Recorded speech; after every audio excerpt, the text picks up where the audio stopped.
သင်ဟာတခြားသူတွေရဲ့အမြင်ပေါ်မှာပဲတင့်တန်ဖို့ကိုတီးဆောက်နေမိလားသင်ဘဝရဲ့ပက်ကင်ရှင်ကသင်ကိုယ်တိုင်လားဒါမှမဟုတ်တခြားသူတွေရဲ့လက်ထဲမှာလားတခါတလေကိုမေးဘူးလားဘာလို့ငါသူများပြောတာကိုပဲနားထောင်နေရတာလဲဘာလို့ငါဆုံးဖြတ်ချက်တွေကသူများအပေါ်မှာပဲမူတည်နေရလဲဆိုပြီးဒီမိကွန်းတွေရဲ့အဖြေကိုရှာဖွေနေတယ်ဆိုရင်ဒီဗီဒီယိုကသင်အတွက်ပါပဲကျွန်တော်တို့အားလုံးတစ်ချိန်မှာတော့ဒီလိုခံစားမှုကြမှာပါတငယ်ချင်းတွေရဲ့အမြင်မိသားစုရဲ့မျှော်လင့်ချက်လူမှုပတ်ဝန်းကျင်ရဲ့ဖိအားတွေအောက်မှာကိုပျောက်ဆုံးနေတတ်ကြတယ်ကိုယ့်ရဲ့ဆုံးဖြတ်ချက်တိုင်းကိုယ့်ရဲ့လုပ်ရက်တိုင်းဟာတခြားသူတွေရဲ့လက်ခုပ်တံကိုလိုချင်လို့ဒါမှမဟုတ်သူတို့ရဲ့ဝေဖန်မှုကိုကြောက်လို့လုံမိနေတာမျိုးတွေရှိတတ်တယ်ကိုယ့်ရဲ့တန်ဖိုးကိုကိုယ်တိုင်မသက်မှတ်နိုင်ပဲသူများတွေရဲ့အမြင်ပေါ်မှာပဲမိခိုနေရတဲ့အခါဘဝကပင်ပန်းလာတယ်မလုံခြုံမှုတွေစိုးရိမ်ပူပန်မှုတွေနဲ့ပြည့်နှက်လာတယ်ဒါဟာလူတိုင်းနှိပါကြုံတွေ့နေရတဲ့ပြဿနာတစ်ခုပါဒီနေ့ကစပြီးအဲ့ဒီအရာတွေကိုအဆုံးသတ်လိုက်လို့ရပါပြီဒီနေ့ကျွန်တော်ပြောပြချင်တာကတော့ကိုယ့်တန်ဖိုးကိုကိုယ်တိုင်သတ်မှတ်ပြီးဘယ်သူမှမမိခိုပဲနေထိုင်နည်းပဲဖြစ်ပါတယ်သင်ဘဝရဲ့အဓိပ္ပာယ်ကိုသင်ကိုယ်တိုင်ပဲဖန်တီးနိုင်ပါတယ်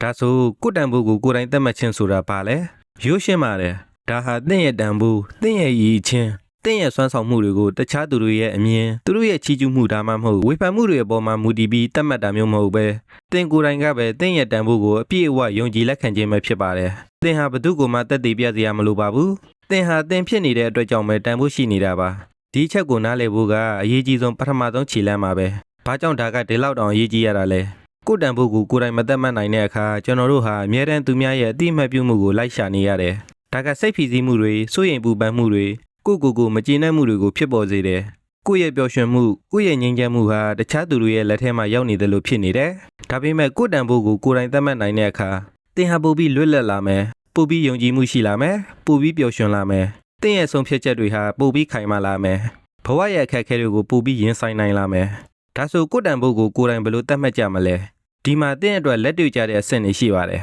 နံပါတ်1အားသာချက်အားနည်းချက်တွေကိုသိအောင်လုပ်ပါကိုအရင်ဆုံးနားလည်ပါဘာတွေမှာထူးချွန်လဲဘာတွေမှာတိုးတက်ဖို့လိုရလဲဆိုတာမှန်မှန်ကန်ကန်ဆက်စစ်ပါကိုယ့်ရဲ့ထူးခြားတဲ့အရေးအချင်းတွေကိုရှာဖွေဖော်ထုတ်ပါအားနည်းချက်တွေကိုလက်ခံပြီးတိုးတက်အောင်ကြိုးစားပါဒါဟာကိုတန်ဖိုးထားမှုရဲ့အခြေခံအုတ်မြစ်ပါပဲ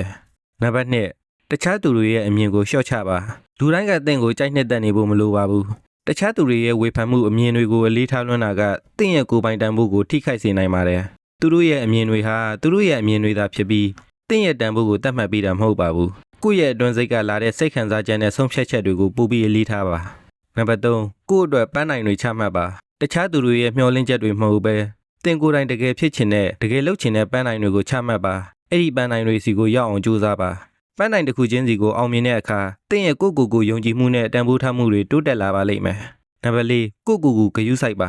စိတ်ပိုင်းဆိုင်ရာရောရုပ်ပိုင်းဆိုင်ရာပါကိုဂရုစိုက်ပါလုံလောက်တဲ့အနားယူမှုကျန်းမာတဲ့အစားအသောက်လေ့ကျင့်ခန်းတွေလုပ်ပါကိုချစ်ခင်မြန်လို့ပါဒါဟာသင်ရဲ့တန်ဖိုးကိုမြင့်တင်ပေးတဲ့အရေးကြီးတဲ့အချက်ပါနံပါတ်5အတိတ်ကအမှားတွေကနေသင်ခန်းစာယူပါလူတိုင်းအမှားလုပ်တတ်ကြပါတယ်အမှားတွေကိုနောင်တရနေမယ့်အစားအဲ့ဒီအမှားတွေကနေဘာတွေသင်ယူနိုင်လဲဆိုတာကိုစဉ်းစားပါအမှားတွေဟာသင်ကိုပိုပြီးအားကောင်းလာအောင်ကူညီပေးတဲ့ဆရာတွေပါပဲနံပါတ်6ကြာရှုံးမှုကိုလက်ခံပါအောင်မြင်မှုတိုင်းမှာကြာရှုံးမှုတွေရှိစမြဲပါကြာရှုံးတာကိုကြောက်ရွံ့ပြီးဘာမှမလုပ်ဖဲနေတာထက်စာရင်ကြိုးစားရင်းနဲ့ကြာရှုံးတာကပိုပြီးတန်ဖိုးရှိပါတယ်ကြာရှုံးမှုတိုင်းဟာသင်ယူစရာအခွင့်အရေးတွေပါပဲမှတ်ထားပါသင်ရဲ့တန်ဖိုးကိုဘယ်သူမှလာပြီးသတ်မှတ်ပေးမှာမဟုတ်ပါဘူးသင်ကိုယ်တိုင်သာသင်ရဲ့တန်ဖိုးကိုအမြင့်ဆုံးအထိမြင့်တင်နိုင်ပါတယ်ဒီနေ့ကစပြီးကိုယ့်တန်ဖိုးကိုသင်ကိုယ်တိုင်သတ်မှတ်လိုက်ပါဘယ်သူမှမမိခိုပဲသင်ဘဝကိုသင်ကိုယ်တိုင်ပိုင်ဆိုင်လိုက်ပါသင်ဘဝရဲ့ပကြီးကကိုသင်ကိုယ်တိုင်ပဲအလှဆုံးချေမှုန်းနိုင်မှာပါသင်ရဲ့တန်ဖိုးဟာသင်လက်ထဲမှာပဲရှိပါတယ်